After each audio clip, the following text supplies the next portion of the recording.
দর্শক, চলুন আপনাদেরকে আজ দেখাই বগুড়া মহাস্থানগড়ের সেই পুরাতন প্রাচীর।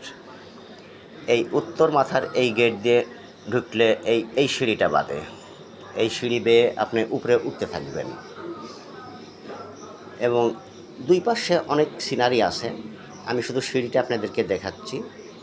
সিঁড়ি বেয়ে উপরে উঠছেন, সেই আদি যুগের সেই প্রাচীন যেই সেই সিঁড়ি এখনও আছে। এখন হয়তোবা এই দেখেন সাইডে দেখাচ্ছে একটু কত সুন্দর দৃশ্য সাইডে করা আছে। এগুলো সব সরকারি।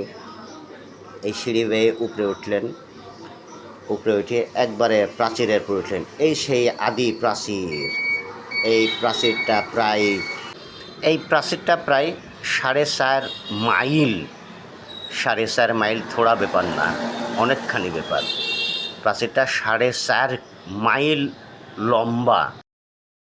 সব দর্শনার্থী, আজকে দর্শনার্থী কম। এই প্রাচীর দিয়ে আপনি এই তো চলে যাচ্ছেন।